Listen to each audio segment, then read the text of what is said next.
Ассаламу алейкум, витаю вас, друзья, с вами снова я, Орти Аслан, на канале Reality. Сегодня 15 августа 2022 года, 21:00 по Берлину и 22 часа соответственно по Джохару. Друзья, приветствую вас.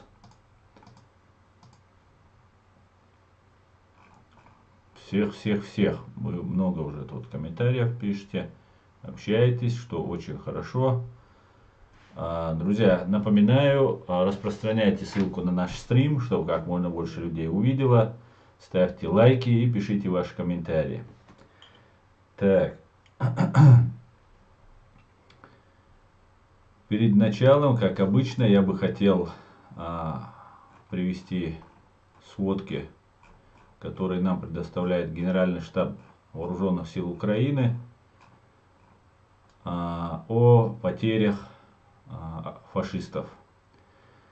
Генеральный штаб Збройных сил Украины сообщает, что за прошедшие сутки уничтожено 200 оккупантов, итого их стало 43 750, 12 танков, итого 1876, 15 боевых бронированных машин, итого 4141, 5 артиллерийских систем, итого 985, 261 РСЗО, 0 за сутки, антиаэркрафт 136, 0 за сутки, 233, 0 летаков, самолетов, 0 за сутки, 195 вертолетов и 1 за сутки.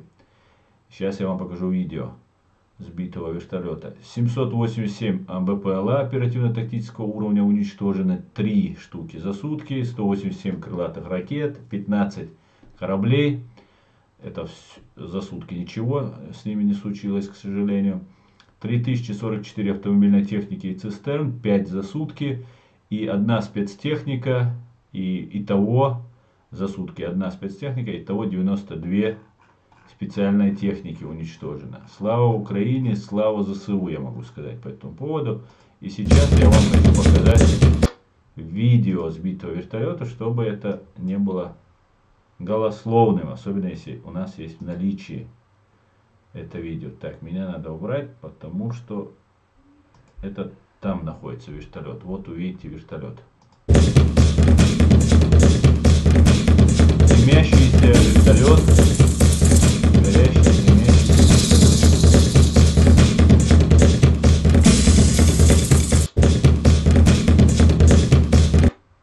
Так. Вертолет уничтожен. Ну и так далее. Так, друзья, сегодняшняя тема, которую я хотел бы обсудить, связана с очень интересными событиями, которые мы, чеченцы, воспринимаем, ну, просто как естественные продолжения метода ведения войны русскими террористами. Для украинцев некоторые вещи они не знакомы, и плюс, знаете, русские применяют свои вот эти варварские фашистские методы ведения войны, свои хитрые операции для того, чтобы против людей, которые находятся в тяжелом положении, психическо-моральном положении. Например, возьмем, я говорю об азовцах, которые были казнены и которые некоторые еще до сих пор находятся в плену у фашистов. Ну и не только об азовцах, а всех вооруженных военнослужащих вооруженных сил Украины, которые находятся у них в плену. И у меня складывается такое дежавю. Я вот наблюдаю за всем, и все повторяется как по лекалам, просто все один в один, потому что у них методы, которые они применяли против нас, рабочие, работают, соответственно, другие методы им применять не надо, и пользуются они всеми нашими слабостями. Наша слабость, как это не покажется странным, это гуманизм, это сострадание и человечность, которая у нас имеется. И когда вот в Еленовке несколько недель назад русские террористы взорвали военнопленных, которые сдались им под их гарантии, под международные гарантии и так далее, и потом сожгли их тела, таким способом уничтожив, как они сообщают, 50, потом 52 человека, потом 175 ранено и так далее. Мы не знаем, сколько там уничтожено людей. Мы знаем, что русские террористы не допускают ни Красный Крест, ни кого-либо до того, чтобы можно было провести какое-то объективное, независимое расследование тому, что там случилось. И первое, что мне пришло в голову, когда я думал над этим, почему они так зверски очередной раз поступили, это было то, что они ждут ответной реакции со стороны украинских военнослужащих за убийство своих людей.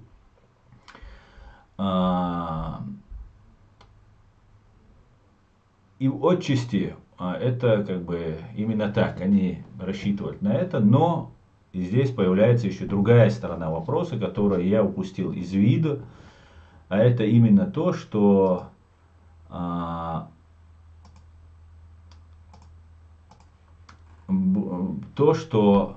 ранее была обменена парамедик Юлия Паевская по позывному Тайра, которая вернулась из плена 17 июня. За это время официальный Кремль не дал внятных комментариев о подробностях ее освобождения. Поэтому в русских СМИ поползли слухи о том, что Тайру обменяли на сына чеченского боевика Адама Гриценко. Однако Мурат Саидов, который является отцом Гриценко, записал видеообращение, его я вам тоже покажу, где полностью отвергает факт обмена, посоветовав российским журналистам не распространять лживые версии. Тут произошла какая-то утечка информации, как я полагаю. Забегая вперед, я хочу сказать, что русские пытаются вынудить, спровоцировать украинцев брать в заложники для обмена со своими военнослужащими гражданских лиц, которые проживают на территории Украины. Обсудим сегодняшнее положение и обсудим гуманитарную сторону, правовую сторону этого вопроса и моральную, психологическую сторону этого вопроса. Так вот, на Focus.ua сайте нам рассказывают вот эту информацию от 21 июня, которую я вам сейчас про Тайру зачитывал, от 22 года, 21 июня 22 года. И там произошла утечка информации. Либо утечка информации, либо какой-то такой прикрытие утечки информации. А произошло следующее. Пропагандистка Ирина Куксенкова, военный, так называемый военный пропагандон Первого канала, сообщила после того, как поползли слухи о том, что Тайру обменяли, поползли слухи, что никто Тайру не... Поползли эти слухи, она у себя написала в социальной сети, никто Тайру не менял, сидит как и сидела. Интересная ситуация, да, вопрошает Ирина Куксенкова. Мои источники надежные, как автомат Калашникова. Общеизвестный факт, обменов на неделе никаких не было.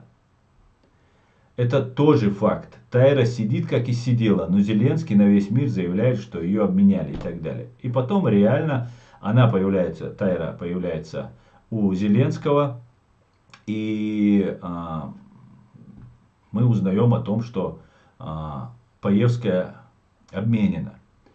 Мы знаем, что не обмениваются просто так, русские не отпускают, особенно та самая Тайра Паевская, которую, когда задержали, русские сняли пропагандистский такой фильм, где ее называют женщина по прозвищу Зверь, что она там убивала детей, убивала мирных, гражданских и так далее, и так далее. Конечно, это не соответствует действительности, и нам, чеченцам, это легко понять, но некоторым, не украинцам, сейчас это будет трудно понять, потому что и нам тогда не верили и считали, что мы людоеды, и все наши военнопленные или все наши бойцы являются террористами и какими-то там убийцами.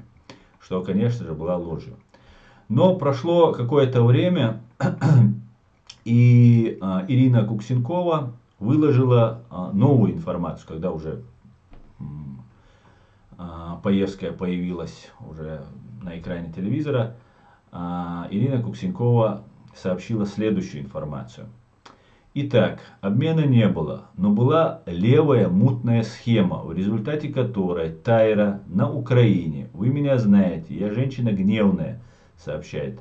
Итак, по итогам сейчас случилась схема, как по мне коррупционная, где некто Иса Хачукаев и Мурат Саидов вызволяли задержанного на Украине Гриценко Адама Мурадовича, сына последнего, то есть сына Мурада Саидова. А еще в довес к нему дали 25 миллионов рублей. То есть, довес, если речь идет о рублях, то значит русские давали эти рубли украинцам. Как и в том мультике «Помогите Маше понять, какое ведомство берет взятки», вопрошает Куксенкова. После этого заявления российские пропагандистские СМИ разразились гневными статьями о том, что если Паевская действительно обменяли на сына одного из кадыровцев, то это существенно нанесет удар по имиджу и репутации Кадырова. В итоге молчание официального Кремля об обмене Тайры привело к тому, что попытки сгладить ситуацию российские СМИ опубликовали информацию, опровергающую причастность людей из окружения Кадырова к процессу освобождения Паевской. Агентство РБК поздно вечером 20 июня сообщило, что Куксенкова якобы провел беседу сам министр информации Чечни Ахмед Дудаев. В публикации говорится, что Дудаев со всей ответственностью заявляет о непричастности Исы Хачукаева и Мурада Саида к делу освобождения Тайры. Кроме того, Дудаев обвинил пропагандистку в провокациях, подрыве авторитета всей Чечни. В свою очередь, Куксенкова попыталась оправдаться и написала, что ее слова не о чеченцах, а о коррупции в военном руководстве РФ. При этом она указала на те источники, которые якобы сообщили все подробности данного дела. По ее словам, вопросом освобождения Адама Гриценко занимался замначальник ГУР Украины полковник Дмитрий Усов. Напомню, что Юлия Тайра Паевская записала видеообращение после освобождения из российского плена. Она поблагодарила президента Украины Владимира Зеленского за организацию ее освобождения из плена и заверила украинцев, что все пленные будут дома. Возвращаемся к тому, о чем сказал Рамзан Кадыров у себя на странице. Итак, смотрите. Вот это телеграм-канал Кадырова Рамзана. Это отец того самого Адама Гриценко Мурат Саидов. Я со всей ответственностью заявляю, якобы пишет Рамзан Кадыров, потому что писать он не умеет, но, по крайней мере, на его странице кто-то пишет. Я со всей ответственностью заявляю, что сообщение о том, что украинскую националистку Юлию Паевскую по кличке Тайра характеризует обменом на сына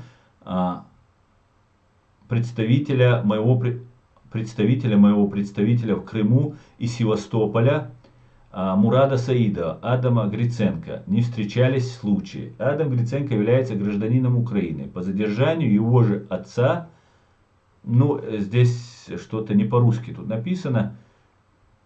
Сейчас, одну минутку. Не знаю почему. Адам Гриценко является гражданином Украины. По задержанию, по заявлению его же отца, он до сих пор находится в плену в собственной стране. Менять украинских граждан на украинских нацистов не моя прерогатива. И такие вопросы не входят в мою компетенцию. Всяким недобросовестным журналистам, которые пиарятся на эту тему, я бы посоветовал использовать хотя бы немного профессиональной этики и подкреплять тиражируемую информацию фактами. Распространяя недоказанные абсолютно живые версии, вы рискуете. Пригрозил Рамзан Кадыров. На этом видео выступает его отец, вот он его отец, который говорит, что ничего такого не было, и сын его, гражданин Украины, находится в Украине.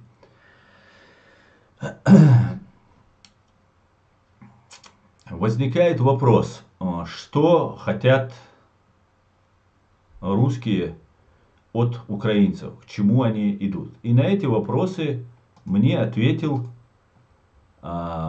человек, который очень уважаем и приглашаем на российское телевидение, на украинское телевидение, ну или YouTube каналы. Сейчас уже как такового телевидения уже, уже не так котируется, как раньше. И речь идет о Марке Фейгине. Марк Фейгин, о котором я неоднократно вам говорил, и которого вы тоже знаете.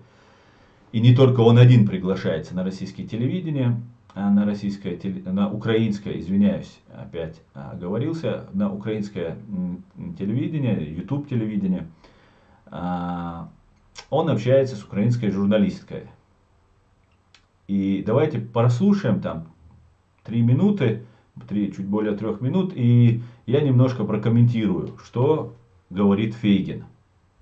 Это, еще раз напоминаю, это человек, которого приглашают, с которым каждый день, каждый божий день, или там, может быть, были перерывы, я уже не смотрю, просто этот бред, Фейкин и этот Арестович каждый день общаются и рассказывают.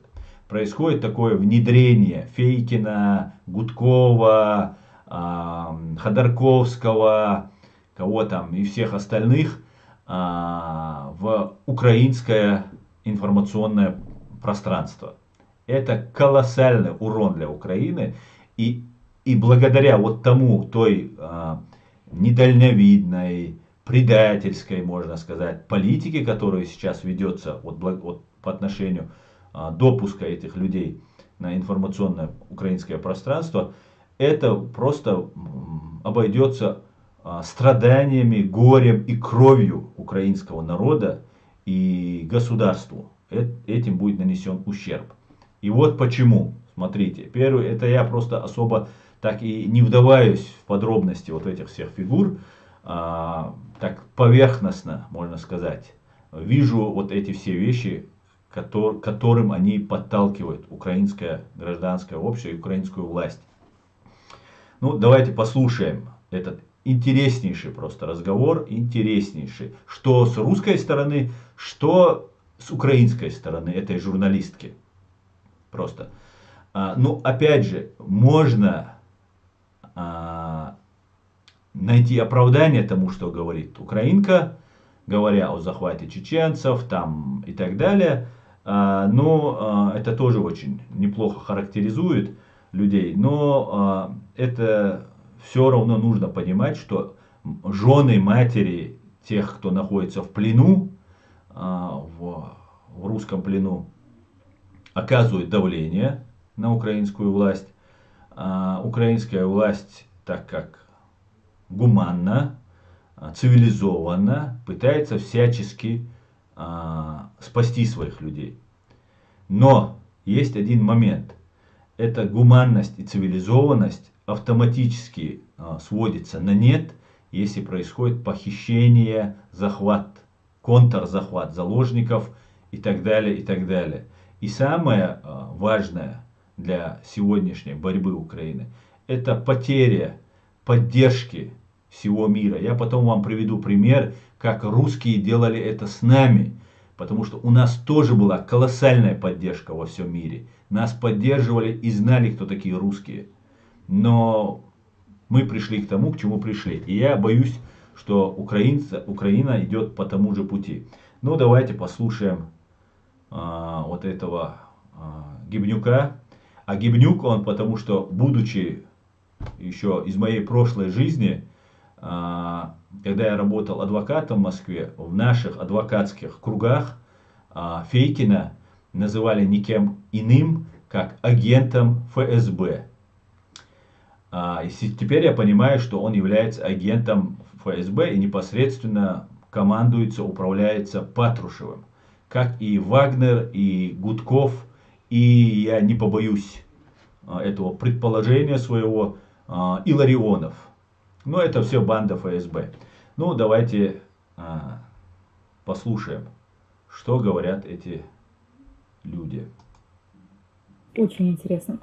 Важная тема – это Азов, Да. пленные. И вот, вы знаете, последняя информация, Пушилин подтвердил подготовку к трибуналу над бойцами Азова, и что все это будет происходить до конца лета.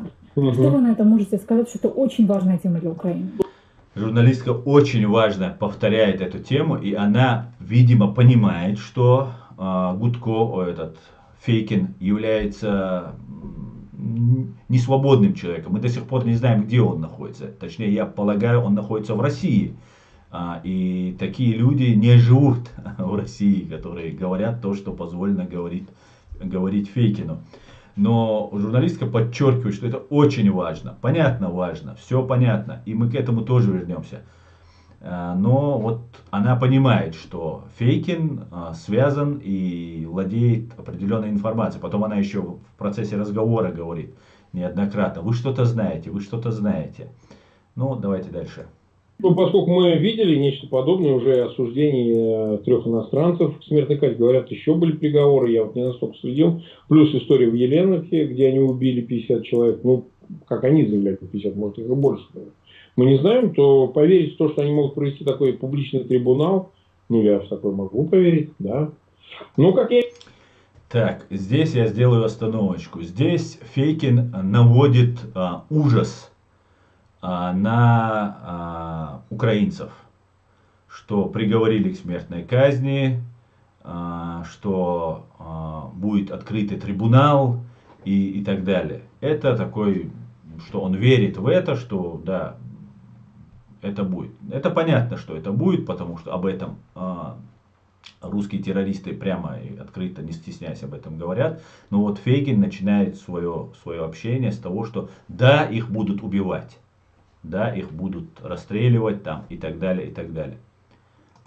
Я и говорил, что я всегда со скепсисом относился к этой договоренности. Она была безвыходная. Это не потому, что были какие-то другие варианты с Азовсталью и ее защитниками. Но я высказываю скепсис относительно доброй воли на обмен и на, так сказать, отправку военнослужащих, этих комбатантов, в обмен на таких же пленных российских, которые есть у Киева. Вот для Путина это не имеет абсолютно значения. А пропагандистский эффект от всего, что они делают, они считают для внутреннего употребления важен. То есть показать собственным обывателям, собственной вате, как мы ее называем, что вот смотрите, мы осуждаем, вот вы просили, хотя это все против законов, это все против международных правил, против Женевской конвенции. Вообще военнослужащих нельзя осуждать. Знаете, что их просто обменивают, их не обсуждают. Только тех, которые там совершали военные преступления, мы не видим никаких доказательств этих военных преступлений, особенно в отношении защитников Азовстали. То есть и то это суд не российский должен быть, там, ну там с разной юрисдикцией, может быть и международная, и национальная, но только в самой Украине, в Херсоне они должны быть судимы, а не там, не знаю, или там в Мариуполе, но никак не на территории этой лимитрофной зоны Донецка, где ни законов, ни правил, ничего. Ну, как и раньше, я считаю, что решение этой проблемы находится в плоскости, если у Украины появятся интересные для Москвы пленные. То есть это могут интересные быть... для Москвы пленные, говорит Фейкин. Ну, советует, ничего плохого нет, что вот, логично, да? Не обязательно военные. Чеченцы? Ну, и тут стеснительно, еле-еле выговаривая, украинская журналистка говорит: чеченцы. А я полагаю, что речь о чеченцах уже шла. Потому что ранее я смотрел другое видео, Золкин есть такой, который общается с русскими военнопленными. И он несколько раз употреблял, что у них недостаточно вот этих пленных, как-то он выражается. Потом Олег Жданов об этом тоже говорит, что вот там недостаточно, как-то называется, там ресурс пленных, что ли, как-то, не помню сейчас, как точно они выражаются, но уже об этом они поговаривают.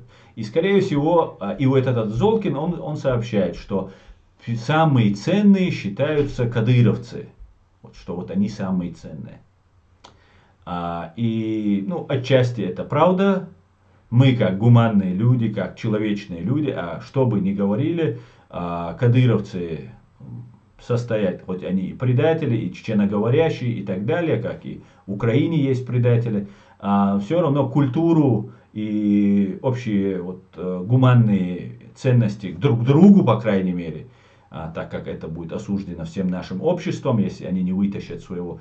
В этом плане они, даже их окружение осудит. Поэтому в этом плане они более гуманны, чем русские террористы. Хотя нам всячески пытаются, начиная от Христа Грозева и другими, показать, что и в Буче были кадыровцы и так далее, все свалив на чеченцев.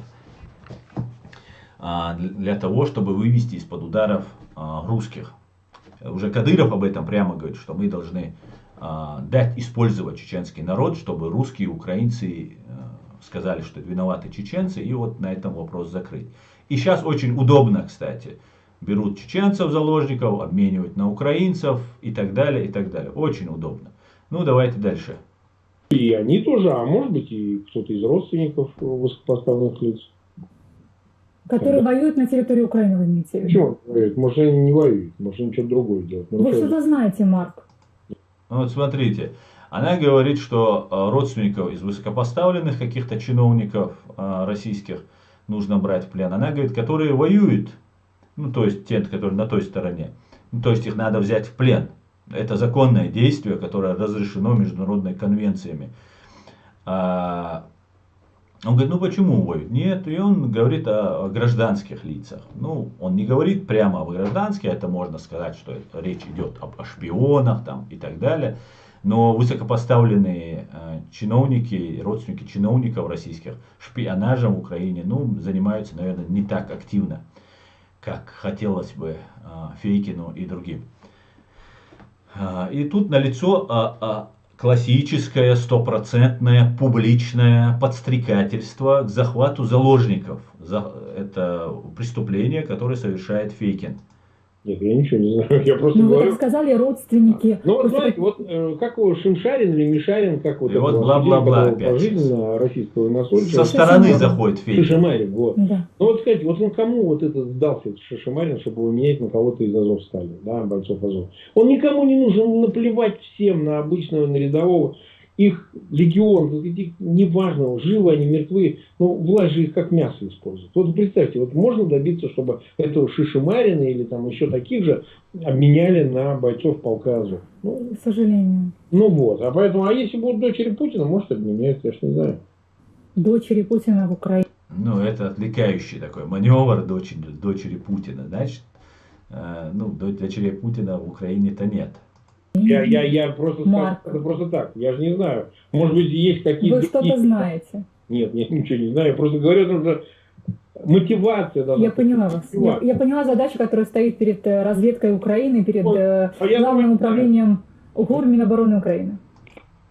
То есть, мы только что услышали, что украинская журналистка согласна, что перед Главным управлением разведки Украины стоит задача брать в заложники гражданских лиц. Давайте обсудим вот этот момент поподробнее. Вот смотрите, гражданских лиц, ну, есть международное право. Гражданских лиц захватывать в заложники брать нельзя. Но если русские террористы другого выбора не оставляют, то, наверное, на этот шаг могут пойти. И, как мы знаем, обмен Тайры уже состоялся. Это только то, что вот стало достоянием общественности, то, о чем мы узнали. Возникает следующая ситуация. Зачем было заплачено 25 миллионов рублей? Я полагаю, раз речь идет о рублях, то заплатили украинской стороне за этого мальчика. Так как Тайра была уже раскручена, они сняли фильм и так далее, и так далее. Это такой классический пример дать почувствовать вкус денег тем, кто занимается этим обменом. 25 миллионов. Ну, это очень прилично, я не помню сейчас, какой курс там доллара. Ну, может быть, это там, ну, сколько, если он, сколько, 50 стоит, 60, 70, сколько стоит, я просто сейчас не знаю, ну, под 400 тысяч, может быть, под 500 000 может стоить, может быть, сумма. которую заплатили.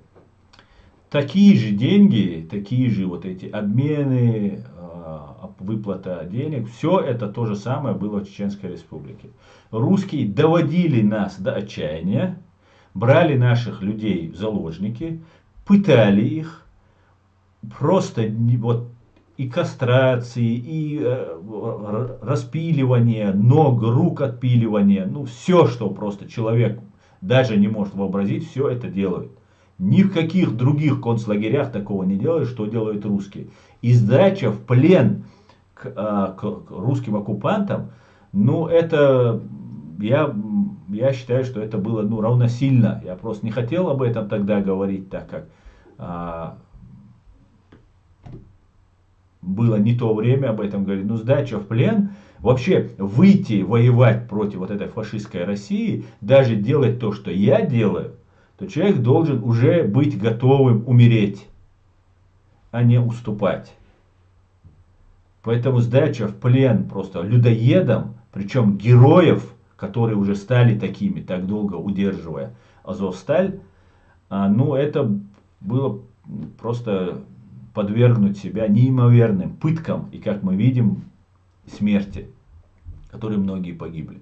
Я понимаю родственников, мы все это пережили. Это колоссальные психологические, моральные трудности, которые сейчас переживают. Но вы ведете войну не на жизнь, а на смерть.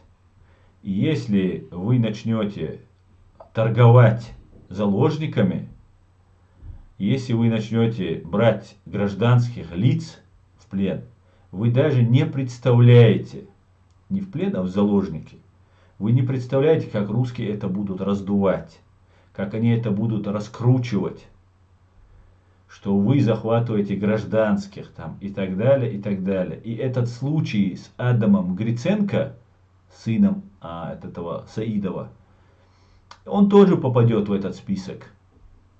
И интересно знать, кто все-таки получал эти 25 миллионов. Кто, за что, почему были выплачены эти деньги. Я знаю одно по опыту, который у нас имеется.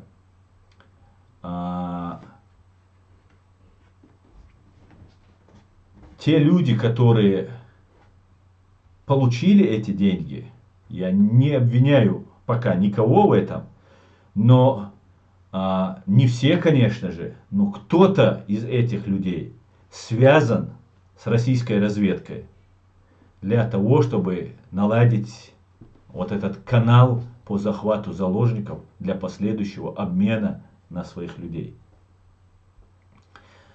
У меня есть другое предложение, если украинский ГУР хочет захватывать гражданское население и обменивать их на своих военнослужащих российских. И даже Адам Гриценко, вот этот сын Саидов, он гражданин Украины, сообщает его отец, если можно верить этой информации. Поэтому своих граждан обменивать, ну это вообще черт знает что. Может быть, его и не передали, он говорит, что его сын находится. Может, его просто отпустили, выпустили. ГУР или кто, СБУ, кто-то его отпустил. И за это вернули Тайру в Украину. Тот урон, который будет нанесен после того, как Украина втянется в это, а те люди, которые получают бабки, они становятся резко очень богатыми. И есть очень много алчных людей, которые готовы променять все. И не видя тот урон, который наносится вот этим поведением своей стране. Я это говорю не просто теоретически, предположительно. Я это говорю то, что мы видели собственными глазами на протяжении многих лет на территории Чеченской Республики Ичкерия. Русские сами брали людей в заложники и через своих людей получали деньги в Чеченской Республике и делили. ФСБшники на вертолетах привозили деньги, половину оставляли себе, половину отдавали тем бандгруппам, по-другому их не назовешь, которые прикрывались такими лозунгами там, за ислам, там, за Ичкерию. Да, это люди, которые искренне верили, наверное, что они делают, благое дело, наказывая, обменивая своих людей, которые получали ни за что огромные сроки. Мы даже трупы свои таким образом выкупали. Мы обменивали солдат, пленных, не заложников, а пленных солдат русских, на наши трупы гражданских людей. И вот сейчас все идет по этому сценарию. Я не сомневаюсь, что банда Вагнер это банда вооруженные силы ФСБ, как и кадыровцы. Я не сомневаюсь, что за ними стоит лично Патрушев и банда ФСБ. Я не сомневаюсь, что это убийство было совершено, и вот эти приговоры, которые нам сейчас рассказывают там, о высшей мере наказания там, англичанам, украинцам, которые там находятся в плену у них, что это делается для того, чтобы вынудить украинцев из гуманистических, гуманных соображений попытаться спасти своих побратимых. Они играют на самых таких чувствах человеческих, которые просто, ты не можешь просто поступить иначе. Ты не можешь поступить иначе. Но как только этот процесс наладится, как только начнут брать российских граждан или украинских граждан, связанных с Россией, гражданских лиц, в заложники для обмена на своих, эта война превратится в бардак, в полный бардак, который не будут поддерживать ни на Западе, ни я лично, если это будет вот по такому сценарию, как в Чечне, если это пойдет. Это очень важно, чтобы нас поняли. Еще раз, для меня очень жаль. Я общался с одним азовцем до того, как они попали в Азовсталь, как началась эта война. Скорее всего, этот азовец в плену. Может, погиб. Я не знаю. Но не знаю, был ли он вообще в Азовстале или нет. Скорее всего, был, так как парень был очень активный. И связи у меня нет с ним никакой с того момента, как началась эта война. Поэтому ситуация очень такая опасная. И я просто хочу предупредить. Не смейте, не идите на поводу у этих террористов. Я понимаю, что взятые люди в плен, их пытают, их убивают. Но это война, так будет происходить. Они будут... Это еще ничего, украинцы. Не дай Бог вы проиграете эту войну. Вы тогда узнаете, о чем я сейчас говорю. Вы тогда узнаете их истинное лицо. Вы даже сейчас не знаете, даже когда сдавались им в плен. Первое, что мне сказал один бывалый чеченец, сказал, что не надо было им сдаваться в плен. Это хуже, чем смерть, сдаться им в плен. Не говоря уже о моральной стороне этого вопроса.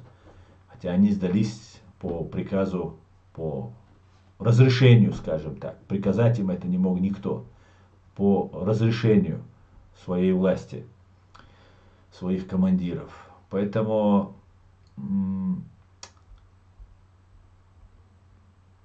ситуация, которая сейчас разворачивается, она очень печальная. И тот разговор, который сейчас мы слышали, он очень неприятный. Очень. Сейчас я вернусь к вашим вопросам, друзья, и потом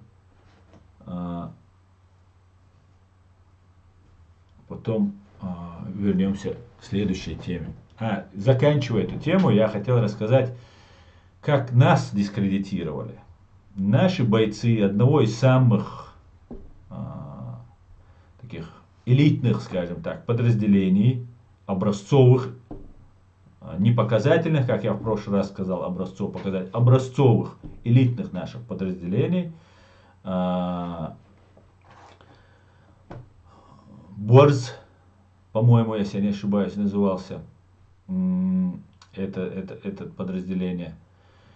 После тяжелых боев с русскими оккупантами понесли потери, в которых погиб брат Докки Умарова, один из его братьев.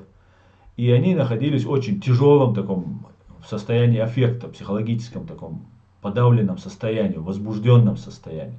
И в этот момент странным образом задерживаются, ну или не странным, задерживаются 4 русских наемников, которые везли снаряды на 2 грузовиках. Их доставляют к нам в часть, куда-то к себе, там, в расположение части или базы своей. И быстренько кто-то быстро это организовывает, появляется видеокамера и принимается решение казнить этих 4. Что это очень поможет, запугать там и так далее, и так далее. Видимо, еще это сопровождается какой-то финансовой поддержкой. И, по-моему, 14 или 17 человек, которые просто там рядом стояли, вообще даже не знали, что этих казнят, просто видели задержанных, когда их доставляли там в базу, где их содержат, там молодые пацаны, несовершеннолетние там находятся. Вот эти все люди, которые не понимали, ну попали в кадр на камере, и еще кто не попал, которого уже пытая других или устанавливая личности, выявляли, 14 человек или 17, некоторые получили пожизненные сроки, некоторые получили 15, 20, 18, огромные сроки люди получили. Короче говоря, 4 вот этих наемников были казнены людьми в состоянии аффекта, бойцами чеченского сопротивления. 2 или 3 человеками были казнены вот эти 4 наемников. И это нанесло колоссальный урон по нашему сопротивлению. Кассету, которую засняли, распространили. Хотя потом наше руководство об этом узнало, до того, как кассета ушла. Эту кассету нашли, уничтожили и так далее. Но оказалась каким-то образом вторая запись. И таким образом запись или уничтожили не ту кассету, неважно. Запись, несмотря ни на что, вышла. И просто нанесло колоссальный урон чеченскому сопротивлению, имиджу, репутации. Всего лишь один эпизод. Но это были регулярные войска, а в Украине все регулярные сейчас, других там нет. И это очень сильно сказывается. А тем более, если ГУР, это уже официальное подразделение, берет людей в заложники, но это, считай, на государственном уровне это делается. А у Путина, у КГБ, у ФСБ очень много агентуры здесь, которая будет усилен под видом гуманистов, защитников прав человека, будут рассказывать, какие все-таки подонки украинцы. Это делается для чего? Очистить свою репутацию русские не могут. Но они могут запятнать вашу, чтобы вас опустить до уровня своего. Вот для чего делается. Был другой случай. После первой русско-чеченской войны, когда мы дали пинка и русские террористы были выкинуты из нашей страны, Ельцину нужно было срочно прикинуться демократом. Это 96-й год, конец 96-го года. И в 97 году останавливает войну Ельцин и вводит в России, вернее, это делает ФСБ, конечно же, по указу президента Ельцина, марионетки ФСБ.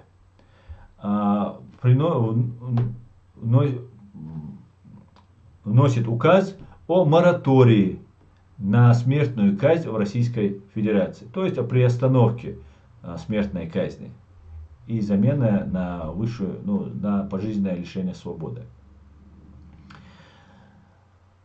В это же время, когда Ельцин всему миру, остановив войну, пригласив чеченцев, которых он так люто ненавидит, в Кремль, подписав с ними договор там, или в процессе подписания договора, вводит мораторий на смертную казнь. Очень гуманные вещи, еще другие происходят помимо этого. И Западу даются сигналы, и тем полезным товарищам, их агентуре и другим. Ну, нормальные люди, конечно, не верят русским фашистам, но есть, которые верят. И другим товарищам, которые подыгрывают русским, показывают, что Ельцин демократ, что, видите, он осознал ошибки, Чечне дается независимость, Россия снова возвращается на путь демократии, прав человека там, и так далее, и так далее. И в это время в Чеченской республике Ичкерия муфти Ахмад Кадыров и другие товарищи, которые сейчас вокруг Кадырова, вокруг ФСБ, это или были агентами, скорее всего, ими были и остаются, религиозный наш деятель выносит решение о расстреле в центре, публично, на площади, в центре города Джохара, мужчину и женщину, которые с особой жестокостью убили мужа женщины. С ними вместе с ними, с этими мужчиной и женщинами, были еще гражданин Азербайджана и непосредственно жена убитого. Жена убита оказалась там, что у нее должен быть ребенок, и ее не казнили. Гражданина Азербайджан сделал запрос, и его отпустили, и остался чеченец и сестра жены убитого. В это время, когда на площади расстреливают этих людей, в Чечне действует агентура, захват заложников. И что самое интересное, в огромном количестве предателей, которые убивали, помогали убивать чеченский народ. Коррупция процветает. Но несмотря на это, ни одну из этих категорий людей не расстреливают на площади, а расстреливают фактически виновных в тяжком преступлении и, видимо, заслуживающих смертной казни, но это делается публично, тогда, когда Ельцин вводит мораторий на смертную казнь в России и договаривается с чеченскими террористами. И всему миру показываете, вы хотите иметь дело с этими, или какие бы плохие и не были тяжелыми, русскими, которые все-таки иногда исправляют свои ошибки, склонны иногда делать крен в сторону гуманизма и так далее. Вот о чем я хочу донести до украинцев, чтобы меня правильно поняли. Вот что я хочу сказать. Ваша поддержка и сила заключается в том, что вы на стороне, на правильной, на светлой стороне истории. И, соответственно, вы на ней должны оставаться. И если вы думаете, что это будет всегда, вы ошибаетесь. Как только что-то пойдет не так, и на Западе это будет не устраивать, здесь такие голоса будут раздаваться. Просто сейчас пока нет повода. Слишком откровенно русские террористы напали на Украину, слишком преступно ведут войну, уничтожая мирное население и военнопленных, пытая, истязая и так далее. Кстати, та экзекуция над военнопленным украинским, которого убили, это тоже из той же серии. Одновременно это вышло, вот эта информация со стороны русских террористов. Поэтому я надеюсь, меня поймут и услышат. И за всем этим стоит лично Патрушев, чей сын, кстати говоря, скорее всего уже предлагается в качестве нового президента фашистской России. Сын русского Фредди Крюгера, Дмитрий Патрушев. Как известно, Николай Патрушев — это тот человек, который совершил, устраивал, координировал, управлял геноцидом чеченского народа и взрывал собственных русских граждан для того, чтобы обвинить нас в этом. Как вы считаете, человек, который взорвал своих же мирных спящих русских женщин и детей, мог убить украинских военнопленных героев, фактически, которые за это время стали героями? Да, вопрос, конечно же, риторический. Так, ассаламу алейкум, брат Ратяй. Ва алейкум ассалам, шавига машуэр. Так, друзья, комментарии написали, я немножко уйду вниз и буду уже снизу вверх читать. На войне нужно оставаться человеком, Вардас Паварда. Абсолютно точно, Вардас. Абсолютно. Так, за чеченцев воевали афганцы, укры, турки и другие. Тоже мне герой, говорит, историк, антиложь. Ну вот еще один тут бред зашел. Джохар Дудаев. Арестович очень постарался на русскую контору, раскрутил фейки на украинском интернете. Да, и сам раскрутился, но это обычные методы, которые они принимают. Только лишь, смотрите, Невзорову дают гражданство, за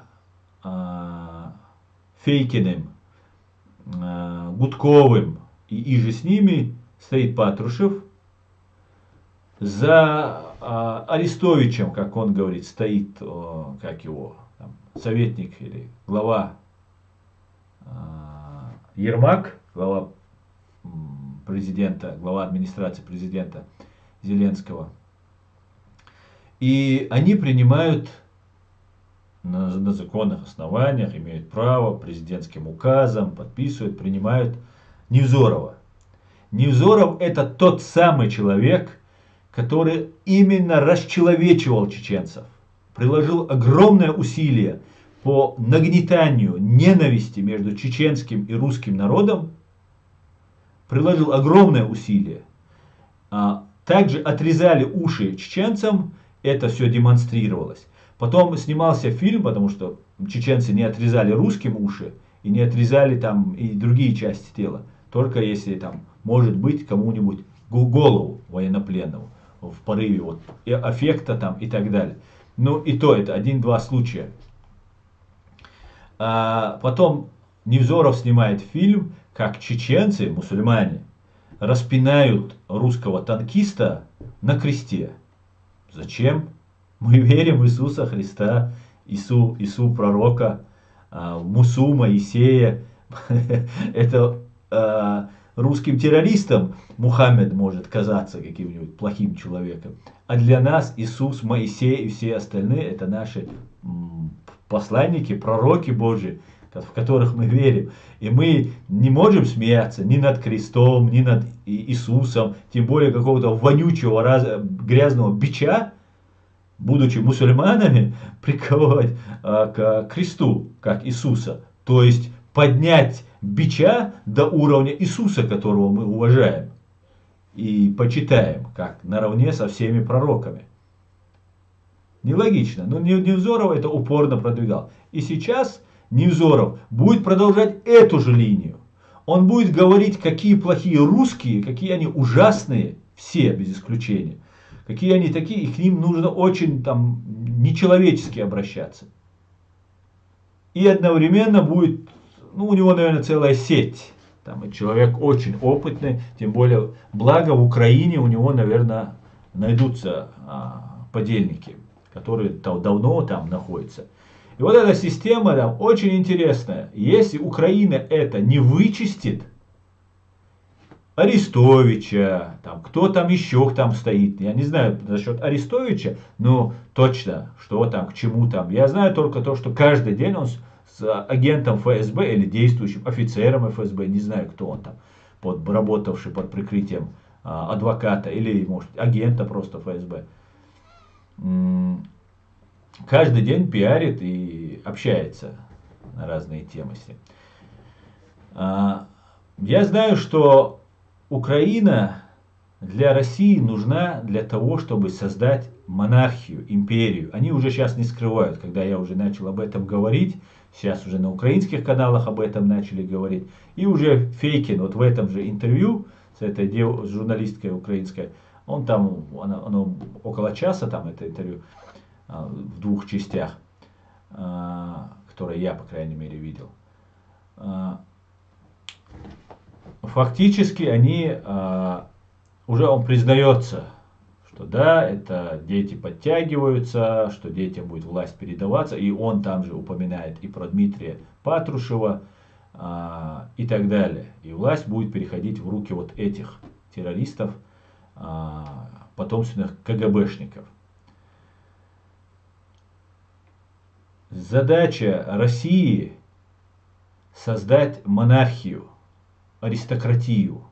Аристократия будет создаваться из люмпинов, из стукачей и подонков, которые на протяжении 100 лет, а может быть и больше, пьют кровь с русского и других народов, населяющих вот это Богом проклятое образование территориальное.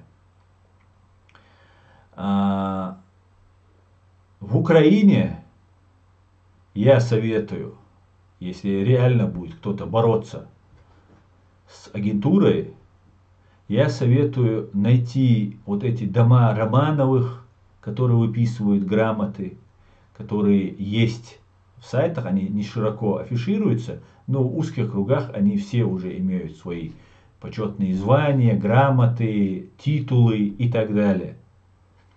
Так вот, я советую проверить вот эти организации, которые присуждают, и они здесь во Франции есть, и в Англии, по-моему, есть. Советую проверить вот это все. И состоит ли Фейкин, Арестович, ну Фейкина мы не сможем пока проверить, но Арестович и там Ермак, кто там еще, и все остальные, связаны они как-либо вот с этими домами Романовых, или там, кто у них там, Шариковых и так далее. Поэтому на Украине очень много, по всей видимости, таких товарищей, которые ждут не дождутся, когда они станут дворянами, уже когда их будут все признавать там и так далее, и так далее. Ладно.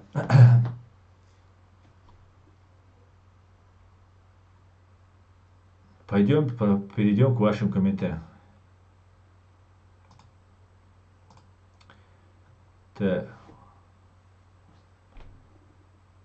Давайте я почитаю ваши комментарии, друзья. И Ермак, Баканов, Асколя, Арестович, Ермак, Баканов, бывший начальник СБУ, мне кажется, двойные, тройные агенты. Ну, может быть, я знаю, что Арестович, это, у него есть фотографии, они, ну, там, философская мысль, там, может, имперская мысль, с Дугиным, тем самым профессором, который призывал убивайте, убивайте и убивайте. Это он как профессор говорил. Арестович не был в курсе, когда был уничтожен аэродром в Крыму. Ему уже доверия нету, свобода или смерть. Отличная новость. Аслан, забаньте этого бота, историк антивош. Что-то он развонялось здесь. Так. Да, здесь нам нужны вот эти товарищи. Так. Ваша просьба выполнена. Так, в Чечне все это было, но никто не хотел это замечать в этом мире. Многие украинцы даже не удосуживаются, что хотя бы ради любопытства посмотреть биографию этих мразей. Я бы половину мрази Невзорова отдал бы литовцам, половину чеченцам. Мразь Фейкина отдал бы боснийцам. Да, кстати, этот человек принимал участие в войне. И я после вот его разговора с этой журналисткой, я понял, как они нас тоже склоняли. И я понял, что уверен, и Фейкин за этим стоял. Принимал в этом участие.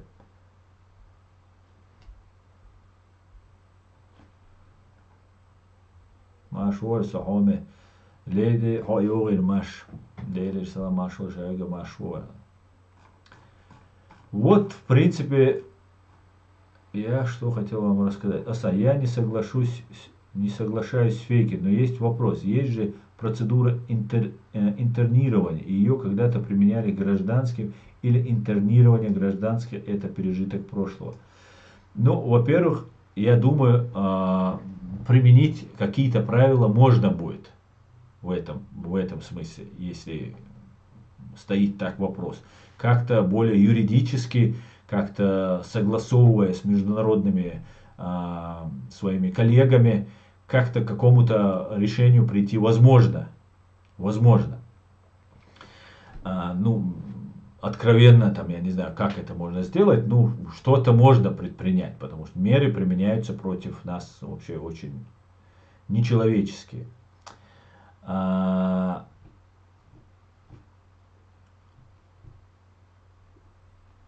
Я считаю, что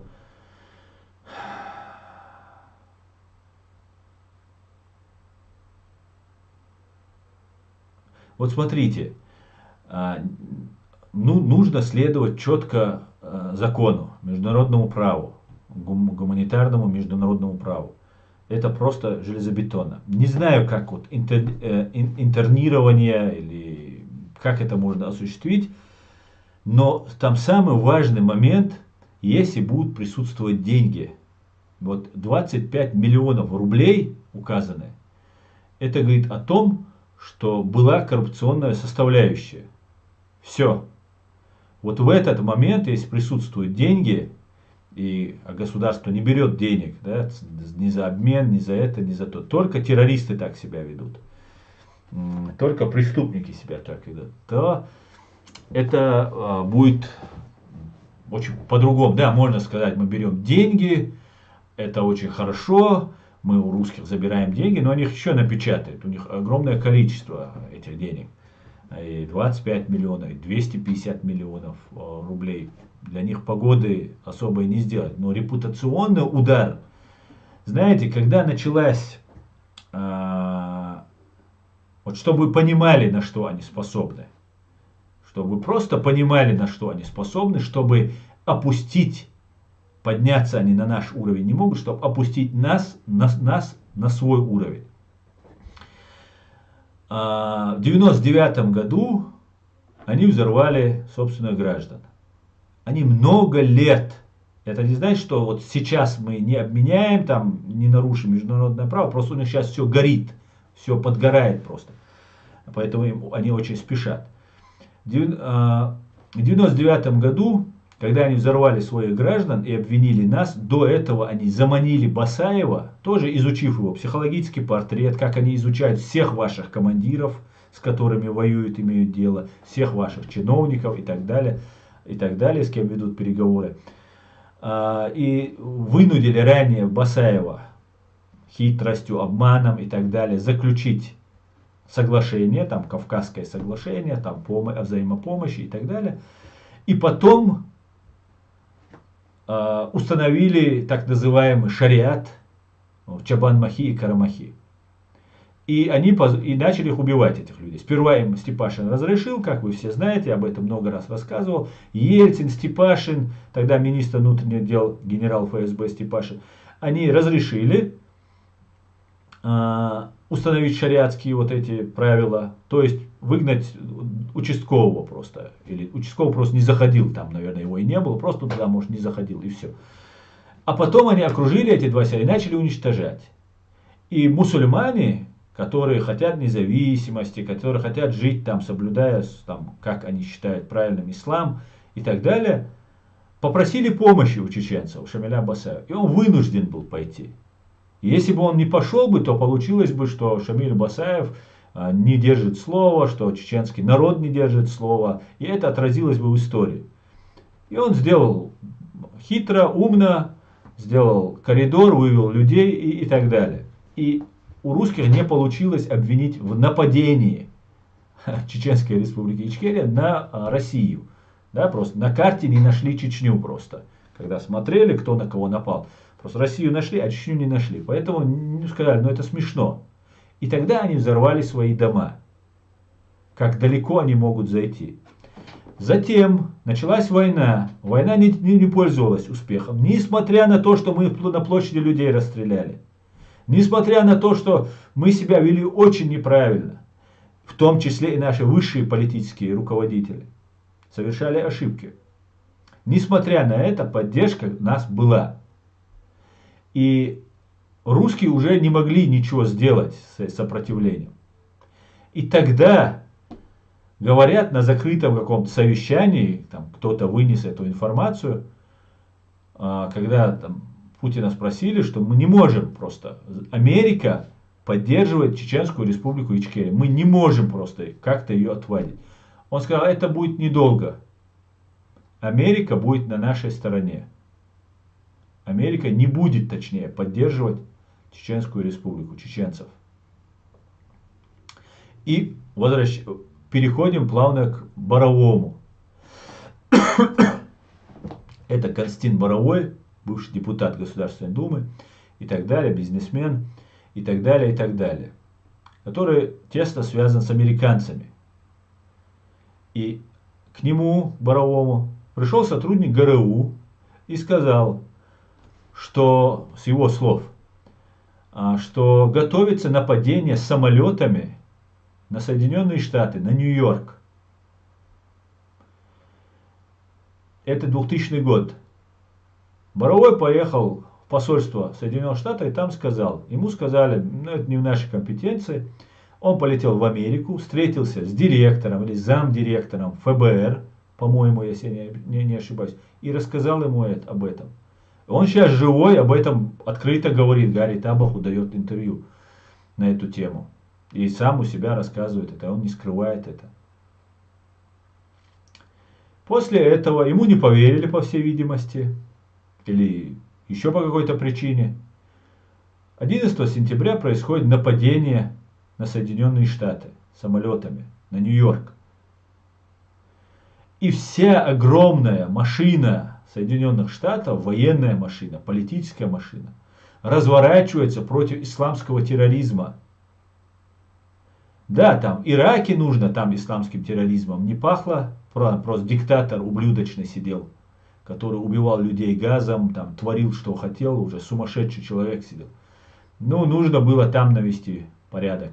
А по всей видимости, Саддам Хусейн был связан с ГРУ, с российской военной разведкой, исходя из того, что очень популярно это имя среди именно агентов ГРУ Чеченской Республики.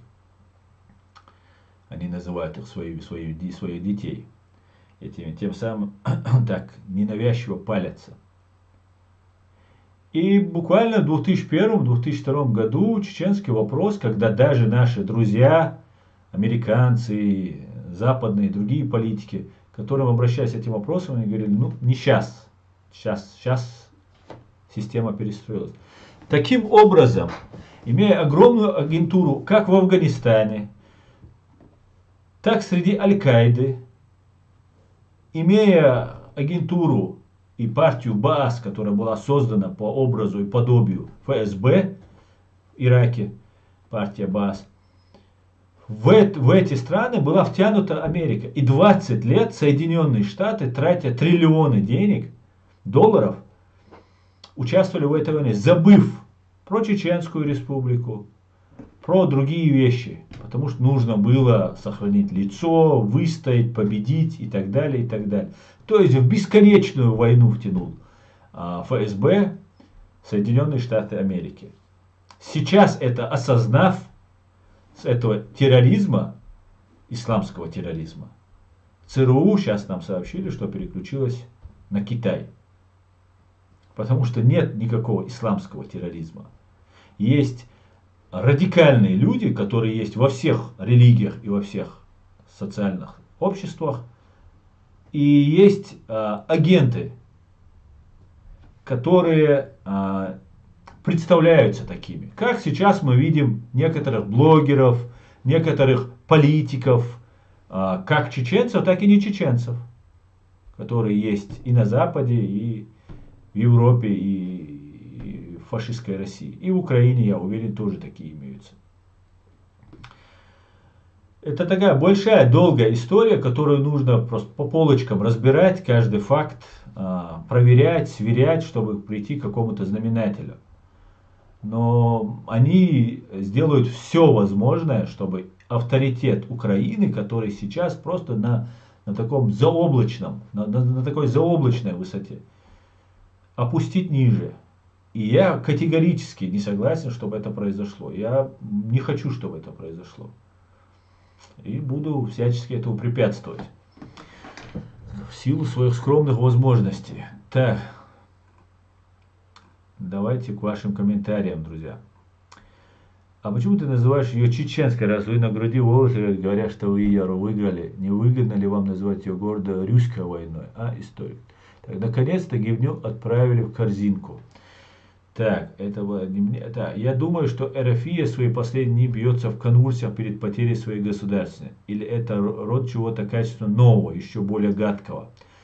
Албания forever. Я думаю, что это все-таки не конвульсии вот этой фашистской России, а переобразование ее в другое образование, другое государство. И мы уже видим фамилии, которые появляются. Ну, это сын самого кровавого человека в фашистской России, сын Патрушева. Запойный алкоголик, запойный просто, может неделями не уходить. И просто панически боящийся своего отца. Панически. И я думаю, что вот это может... Ну, и знаете, это еще зависит от многих факторов. Как поведет себя Запад, на что рассчитывает Запад. И я вот, например, вижу, что называя войну Путина, я вижу, что Запад хочет сменить Путина на вот этого Дмитрия Патрушева, и они будут жить и не тужить, и в ус не дуть. Дальше будет продолжаться, да, там, может, что-то вернется, скажет, да, была ошибка, там, давайте по Крыму поторгуемся, там, еще что-то сделаем, и так далее, и так далее. Но если не будет желания Запада разделить Россию, то раздела не будет. Этого желания я не вижу. Есть сигналы, есть разные там моменты высказываются, но я не вижу, что вот кто-то хочет поставить точку. Ну, может, специально об этом не говорят, чтобы, там, я не знаю, успокоить, чтобы лишний повод не давать, нервничать. Может, специально не говорят. Но если, как говорится, сперва было слово, сперва нужно об этом заявить, четкую концепцию, да, деколонизация России, там, такой проброс. Опять же, это должны делать сами россияне, жители России. Но и нужна поддержка. И нужна прямой честный диалог с Соединенными Штатами, с Великобританией, с той самой Великобританией, премьер-министр, который фактически благословил после взрыва в 1999 года. Тони Блэр прилетел в Санкт-Петербург и присутствовали они на опере какой-то. Представьте, с террористом сел, с убийцей собственных граждан, все об этом знают. Соединенные Штаты точно об этом знали, я думаю, и Великобритания. Но не знать об этом не мог только, я не знаю, кретин. Потому что Патрушев это взял на себя. Он сказал, там был сахар, и это были учения. Все. Когда задержали ФСБшников с гексогеном, после 4 уже взорванных домов. И до этого же были взрывы, мы говорим только про дома. Метро взрывали, переходы взрывали, вокзалы взрывали, ну что только не взрывали. Как использовали лиц чеченской национальности, так и сами ФСБшники это делали. Но всегда, в подавляющем 99% случаях за этим стояла ФСБ.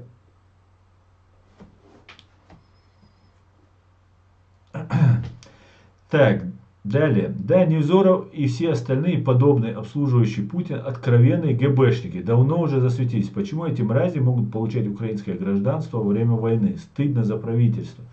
Да, к большому сожалению, это был тоже очень сильный удар. Даже сама выдача паспорта этому Невзорову, это уже колоссальный удар. Колоссальнейший. По репутации Украины. По ее светлой, абсолютно справедливой борьбе. Так, пусть боты лучше так финскую войну рассказывают, а не как бомжи жили дома и роддома Ичкерии, герои хреновы, говорит Алена. Совершенно верно, Алена. Так душевно и по-домашнему отправили Ваню в бан. Так. Здравствуйте, скажите, пожалуйста, здравствуйте, Саид. Я уже миллион раз говорил, это агент российских спецслужб. Как к кому отношусь? Аслан дал алш войловый постоянно эмин дейрей свой масуд войловый дал алш. Идиотизм. Против Украины воюют не чеченцы, а чеченоговорящие кадыровцы. Чеченцы воюют против РФ в составе ВСУ. Абсолютно, Сергей Осыка, абсолютно с вами. Абсолютно. Спасибо, что выразили свою позицию по этому вопросу. Аснагинц Абеш Болох Центр. Аснагинц Абеш Болох Центр. Соцахитер, секрет сервис Цахитер. Как мы относимся к Тузе, который грелку рвал у себя на эфире? Да никак, пускай дальше рвет. Если на это то пошло, пусть свои игры играют без нас. Главное, ночью Ичкерия. Я думаю, Запад только выторговывает себе позиции перед будущим режимом русской фашизации, и не более того. Но мы это все увидим, мы все это увидим. Просто называть, я не говорю прятаться за русским народом и обвинять весь русский народ. То, что я, как рядовой человек, говорю русский, русский, русский, я имею в виду политический русский, я неоднократно это говорил. И, наверное, мне надо избавиться от этого выражения. Но слишком много сказано, и я не знаю просто, как их определить, чтобы их различать. Ну, можно русистами называть. Да, есть как русизм, от слова русизм, от термина русизм, который использовал в отношении вот этой массы Джохар Дудаев. Но я считаю, что нужно не одного Путина, да, за место Путина придет Патрушев, сын Патрушева, Дмитрий Патрушев, или какой-нибудь другой, Вася Пупкин придет, неважно. Главная террористическая организация, которая никогда не изменится, которая вырабатывает и контролирует, управляет этой империей, вырабатывает имперскую мысль, это банда, террористическая банда ФСБ.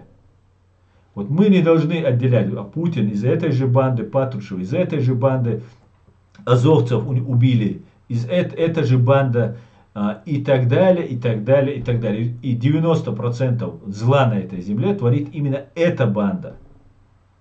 Вот нам нужно говорить, и Западу нужно говорить не о Путине, что вот Путин уйдет, и мы сейчас договоримся, другого Патрушева или там какого-нибудь Степашкина посадим, и будем жить не туже. Нет.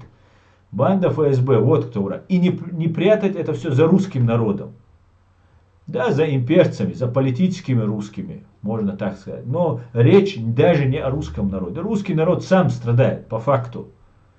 Да, ему нравится это, он получает от этого удовольствие, но он сам потерпевший, по факту. Его же обманывают. Обманывают на России больше всего, дурят, имеется в виду. Против них ведется работа. Это чеченцы и русские. Это самые два главных народа, против которых работает эта власть. Но чеченцев уничтожают руками этих русских, настраивая этих русских против чеченцев. Чеченцы, ну, соответственно, защищаются и уничтожают мужскую часть населения фашистской России. Как-то так. 4 века геноцид хватит. Ни один теракт в России не был расследован. Серый Лемах. Лема, были расследованы некоторые теракты, даже были посажены люди, но никогда не были посажены ФСБшники, которые за этим стояли. Даже если появлялись длинные уши ФСБ за терактом, всегда делалось так, что они выходили чистыми, сухими из воды. Наивно полагать, что русские желают деколонизации, тем более глупо возлагать на них решение о деколонизации. Мария Ваза, абсолютно с вами согласен. Эти люди боятся. Русские это пластилин. Из них можно лепить кого угодно. У них очень хорошая память, как и у всех людей. Хоть у них история и вымышлена, но настоящая историческая память у них, как и у всех, хорошая. Они знают, что НКВД, ЧК, ВЧК, НКВД, КГБ миллионами их уничтожало. Они знают, что есть огромное количество стукачей среди них, которые будут доносить. И русский народ атомизирован. Очень много работы над ним произведено. Вот этот политический русский народ, который сформировался сейчас как нация, как народ, они атомизированы, они очень разделены, они не доверяют друг другу. И свои особенности, такие зоновские, бандитские, ну не то что бандитские, а вот именно тюремные вот эти свои понятия, это культура. Да, у каждого народа есть своя культура, а у вот этого образовавшегося вчера крепостного, потом крепостного коммунистического народа есть своя культура. Она, соответственно, как у рабов, которые постоянно подвергались гонениям со стороны своей же власти, она у них такая криминальная, тюремная. И русские сами живут параллельно. Они сейчас знают, что чекистская власть вернулась, и лучше не рыпаться. Все уже. Это даже не обсуждается. Испугаться власти в России считается не просто в порядке вещей, это считается обязательным. Если ты не боишься власть, то ты просто или сумасшедший, или просто, не знаю, полный дурак. Все, больше по-другому нет. Или супер смелый, которого там человека просто не бывает таких смелых. Да, например, тот же Литвиненко об этом говорил. Он говорил о своих сослуживцах, что они очень смелые в боях, где-то могут какие-то операции, дерзко что-то смело делать. Но когда речь касается власти, все, они становятся просто кроликами перед удавом. Вот так боятся своей власти русские. Поэтому на русских рассчитывать, что они за деколонизацию там и так далее. Потом мы видели, что в Польше, что в Чехии прошли. Я нисколько не хочу никого задеть, кто там присутствовал, искренних и честных, которые там присутствовали. Там в основном были маргинальные какие-то группы, которые никогда как народ, как идея, ими не заявлялась о своей государстве. Максимум, что они хотели какую-то автономию, больше прав, там, язык спасти, там, еще что-то. Ни о какой свободе и независимости эти народы не заявляли, кроме татар. Татары всегда об этом говорили и придерживались этой линии. Остальные, я не знаю, я даже названия вот этих народов никогда ранее не слышал, может, слышал там пару раз. Поэтому деколонизация таким образом не произойдет. Да, это нужно посмотреть хотя бы. Есть возможность, что русские поднимутся или нет. Но по факту не будет никакой деколонизации без помощи извне. И это все может осуществить Украина. Потому что от Украины, даже освободив Крым, Россия не отстанет. Она все равно будет ракетами обстреливать, она все равно будет проводить террористические акты и так далее, и так далее. Нужно просто победить, как на Западе и говорят, и, видимо, люди прекрасно понимают, что только военная победа гарантирует победу Украины. И на этом нельзя останавливаться. Нужно идти дальше до Москвы. И на Кремле должен висеть украинский флаг. Хотя бы вместе с новым российским флагом. Не тот, у которого красный ус отклеился, который они сейчас используют. Якобы хорошие русские. А вот настоящий какой-нибудь другой флаг. И не уж вот эта Российская Федерация, а уже у другого образования, которое появится. Вот как это должно быть, на мой взгляд. Так, наивно полагать, что в Чечне только демократия и еще раз демократия. Чеченцы жили при демократии и будут жить на веки веков. Да, именно так.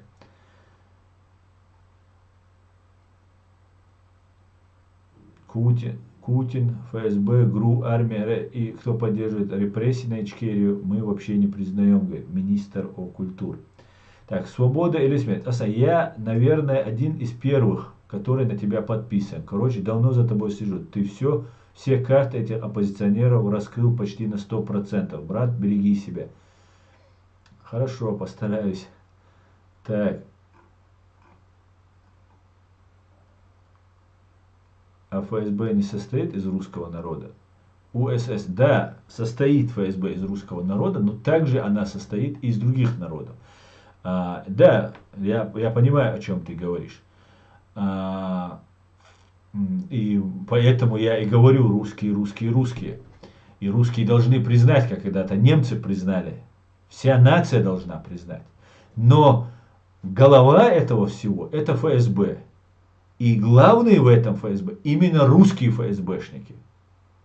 Там есть другие ФСБшники, которые, ну как и положено, черноволосым там и так далее, и другим, которые там имеются, не дают там вовремя звания, там должности соответствующие, там не дают там не русским, имеется в виду, потому что это русская империя, которую строят Шариковы. Вчера расстреляв свое дворянство, 70 лет эксплуатируя бесплатно этот русский советский народ, разделив это все имущество, накопленное 3 поколениями советских граждан между собой, теперь они легализовываются.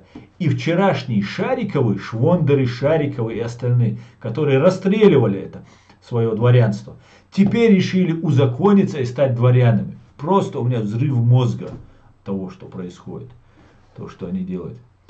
Так, витаю, всем доброго вечера. Витаю. Нет русских, есть мокшане и есть рашисты. Пока будет существовать РФ, будут расти опасность всем мирным людям Земли. Григорий Примус. Да, будет, но я не согласен, что нет русских. Хотим мы это, и это не русичи, не русины, которые задевают украинцев, когда так говорят. Это русские. Так в мире их все называют. Как нас называют чеченцами, а вас называют украинцами. Хотя наше название это нохчи. Мы себя называем самоназвание, у нас нохчи. Но так сложилось в мире. И так сложилось русской нацией, народом, которая вот уже так сформировалась. Русский народ и имеет место быть. Поэтому, а так я согласен, конечно же. Пока РФ существует, а РФ перестанет существовать, если перестанет существовать террористическая банда ФСБ. Аслан, витание из Украины. Аслан, согласитесь, что Европа это старая женщина с низкой социальной ответственностью. Она боится каждого шороха и готова сдать кацапам и каждую страну бывшего СССР. Караван, не согласен вот этим старая и так далее, то, что вы сказали. Но я согласен с тем, что вы говорите. Она боится каждого шороха и готова сдать и кацапам, и кому угодно. Если за это будет предложена хорошая цена, ну и безопасность. Вот такая сегодня, вот эта старая Европа. Ну мы не берем Великобританию, это отдельная история, но возьмем все остальные. Возьмем просто всех остальных и, ну это очевидно.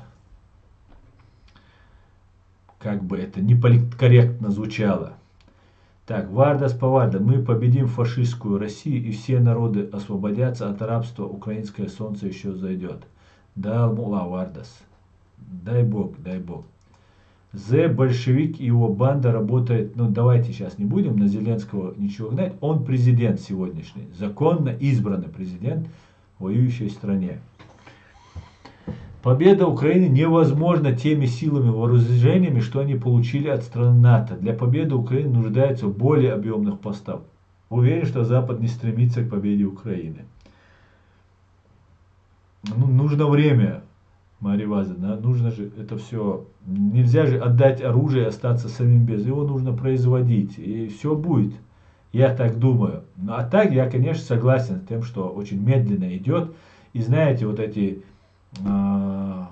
слова Байдена, что Америка не участвует, мы не будем ввязываться, там фактически было приглашение Путина. И мне кажется, его таким образом просто заманили, чтобы поймать, и вот этот его козырь, которым он козырял, что у него есть армия, предоставили возможность Украине. Украине и так шла война. И так русские от вас не отстанут, это 100%. Потому что без вас, без вашей истории, настоящая история, Не их фейковая, выдуманная история, а настоящая, славная украинская история. Они не могут построить настоящую и монархию, и чтобы к ней относились серьезно. Потому что будут сидеть какие-то украинцы там, с длинными усами и с чупом где-нибудь. И пить горилку и ржать с них на весь мир, приводя доказательства. А это-то наша история. Какой это граф? Какой это там дворянин? Там потомок такого-то от Древней Руси? Нет. Это мы потомки будем сидеть. И это будет все просто нивелироваться. Просто будет обнуляться полностью. Как срок Путина. Поэтому им очень нужно. Но это не значит, что они и без этого ее не объявят, монархию. Как только они получат по зубам, полном, то есть все зубы будут выбиты, и они откатятся. И именно, знаете, они хотели провести мобилизацию, но ее они приостановили, боясь, что Украине группировка их будет разбита, и украинцы на радостях, как говорил Джохар Дудаев, не рассчитывая силы, могут сделать так, что живые будут завидовать мертвым. И когда они будут возвращать свое. И именно поэтому с Крыма все бегут, зная, что Украины могут немножко селенок не рассчитать, когда будут возвращать свое. Они могут еще не рассчитывать свое и не зная, они же говорят, Кубань наша, хотя Кубань это кавказские земли, адыгские, черкесские земли, будут дальше, пойдут дальше, может до Москвы просто доберутся, может до Кавказа дойдут. Какая разница, если сопротивления нет, вся армия уничтожена. И вот для этого мобилизация отложена. И тогда и на законных основаниях нужно же, чтобы она чуть-чуть соответствовала действительности. Да, они много врут, но они тоже не дураки. Вернее, они вообще не дураки. Они очень хорошо умеют врать и очень хорошо умеют манипулировать людьми. Это факт. И если сейчас позвать на несправедливую войну в Украину, мобилизовать людей, люди будут отлынивать, будут там, если им еще дать оружие, они могут это оружие повернуть против своей же там, власти и так далее. А если Украина нападет и они объявят мобилизацию, вот тогда у них, они думают, они жестоко ошибаются.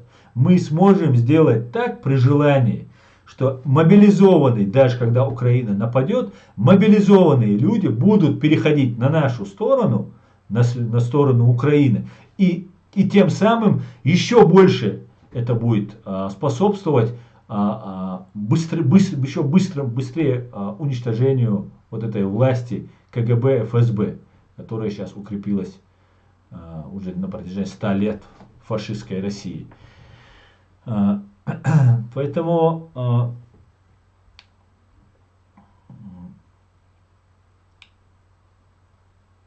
я думаю, что это может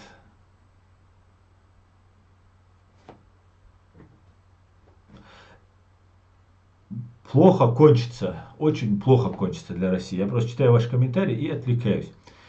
Так, при всем уважении к нормальным русским, они не воины. Если собрать их в большому количеству и повести за группой тех же украинцев или тех же чеченцев, может быть что-то получится. И то не 100%. Так. Секрет сервис. И Майер Хана Ола. Майера, почему я не вижу здесь Майер? Милу, а вы что, Майер? Майер. При природе нет такой национальности русские. Варвар, живущий в территории Макшанской, есть разношерстные дикие ордынские племена, не имеющие отношения к Киевской Руси. Так.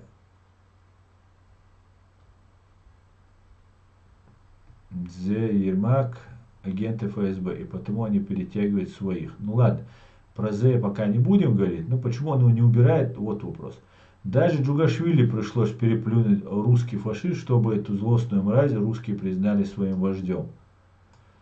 А русским быть несложно. Ты можешь говорить с акцентом, ты можешь что угодно делать. Ты просто должен говорить, что ты за русских и быть максимально жестоким. Просто не имея никаких вот этих рамок гуманных. Все, ты русский. Сталин, Кадыров и все остальные. Путин самый, Патрушев, это вообще... Они на него иконы будут делать, вы увидите. Они будут потом, как Сталина, вспоминать этого Патрушева. А если сейчас его сынок придет к власти, и там вообще безраздельно Патрушев начнет властвовать через своего сыночка, тогда сами понимаете, да. Слава Богу, уже старенькие. Но еще могут 20-30 лет прожить спокойненько, с учетом медицины нынешней, с учетом их возможностей. Власть обманула азовцев, гарантировала, что при сдаче в плен, а потом их никто не убьет. Хорошее обращение в плену и так далее. Затем их обменяют. Типа эти гарантии безопасности от ООН и Красного Креста. Ну, смотрите, Влад, я вижу, вы тут недавно начали у меня тут комментировать. И сейчас вы тоже говорите, обвиняете власть. Никто азовцев насильно в плен сдаваться не заставлял. Просто им сказали, дали добро. Мы не возражаем, сказали. В плен сдаваться приказа не дают. Просто, можно сказать, не возражаем. И гарантировать украинская власть, которую пытаются уничтожить русские террористы, не может. Не может она просто, физически она не может. Красный Крест не допускает. ООН, как мы видим, кстати говоря, Фейкин, возвращаясь к ООН и к зерну, Дмитрий Патрушев является министром сельского хозяйства, сын Николая Патрушева. И занимаясь этим зерном, фактически Дмитрий Патрушев, об этом говорит Фейкин, выходил на контакты. То есть уже начинает принимать участие Дмитрий Патрушев. И я не удивлюсь, если сейчас Дмитрий Патрушев сделает обращение, скажет, все, войну надо прекращать, Путин плохой, и мы должны договариваться. Вот, и у него есть там контакты уже связаны там в Турции, когда они видели переговоры по обмену вот этого, по деблокированию зерна. Поэтому нас ждут очень интересные вещи. Так, то, что ваши обвинения, они не совсем уместны к власти. Власть не может ничего сделать. Но обвинить эту власть можно для того, чтобы родственники, которые в возбужденном состоянии, родственники, жены, матери, вот этих азовцев и других военнопленных, обвинять украинскую власть. Вот вы ничего не делаете. Вот здесь гуляют там кадыровцы, вот здесь гуляют какие-то россияне. И вот эта журналистка с Фейкиным публично строит планы по захвату гражданских лиц. Невероятно просто. Так, Джамлейл ночь. Ассаламу алейкум. Алейкум ассалам. Ассалам, слышал такое, что Сашко Билы был охранник Кадырова. И он типа не украинец, говорил украинский блогер. А я вообще дико удивлен из этой новости. Я никогда об этом не слышал, Джамлейл. Алейкум ассалам, никогда об этом не слышал. Так, Аслан, всегда поддерживаю тебя. Баркал, Адам хотел Аслан написать, а написал тебе. Так. Аслан, падение Кремля зависит от того, когда он перестанет получать сверхдоходы и лишь после падения уровня добычи газа и нефти, а этот результат возможен лишь через 50-100 лет разведенный запас. Да, знаешь, Мария Ваза, я немножко не согласен вот с тем, что падение Кремля именно из-за отсутствия газа и нефти. Да, будет тяжело, но русский народ будет есть друг друга, будет есть траву, но власть свергать не будет. Потому что власть, она организована, а русский народ, он очень атомизирован. И он не понимает, что я выйду, да, будут смельчаки, которые сейчас есть. Помните, молодой человек вошел в здание ФСБ где-то там в регионе и взорвал себя. Помните, в Москве выскочил один и начал устраивать. Русские знают, кто враг, реально их враг. Их мало, этих людей, и они очень атомизированы, их мало. Они не могут собраться, нету такого. Ты когда начинаешь говорить про ФСБ, все, вокруг тебя появляется пустота. Никто не хочет говорить на эту тему, все боятся. Все помнят, что они делают. Что они могут сделать и делали. Так, поэтому из-за экономической стороны вопроса все-таки власть не свергнут. Да, будут просить, будут стоять на коленях. Помните, как в Крыму, в других местах вот эти просили, обращались к Путину там, и так далее. В других местах в России обращались и говорили, что Путин там с квартирами помоги, с землей там и так далее. Ну, вот как-то так-то он.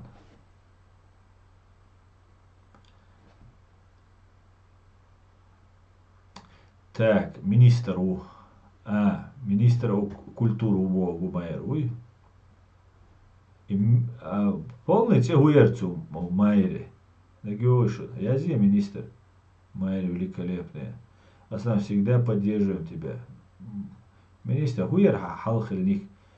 Майер, просто Майер. Травуту. Им дондела ЮСС.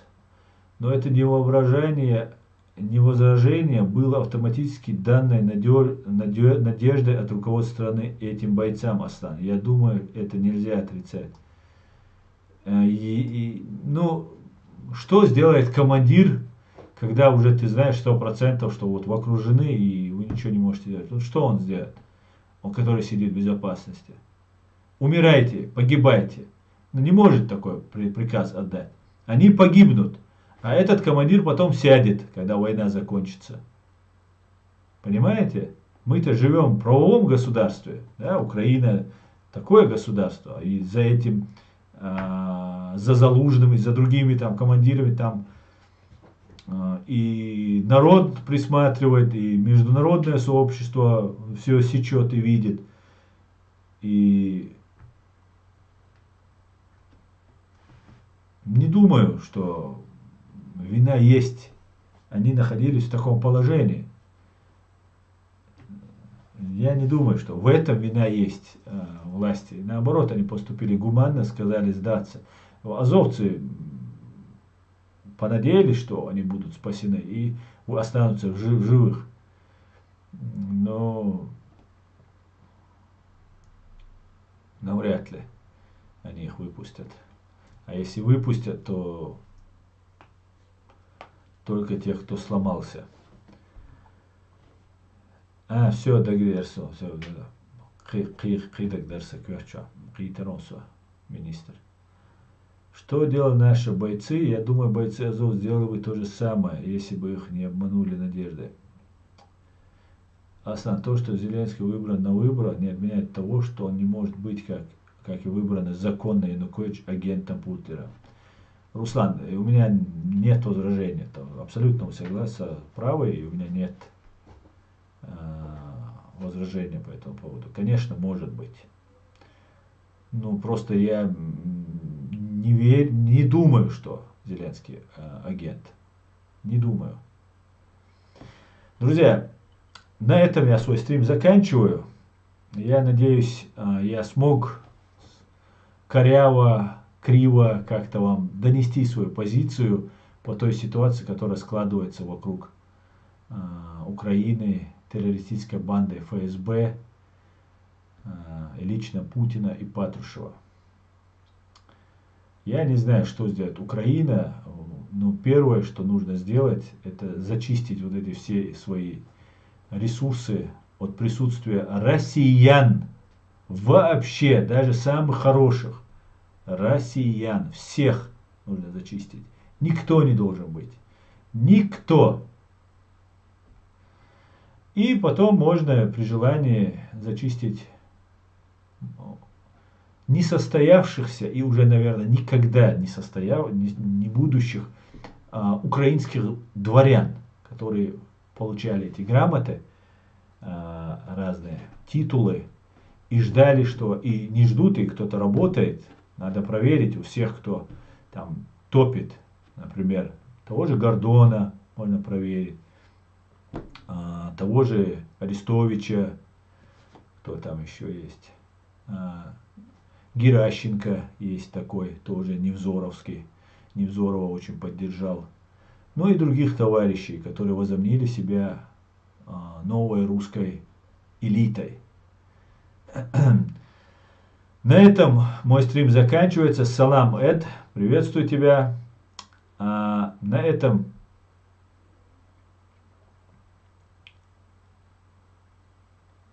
я свой стрим заканчиваю. Спасибо, что смотрите. Спасибо, что поддерживаете. Все будет Ичкерия. Адикюэль Маш Ойль. Ассаламу алейкум. До свидания, друзья.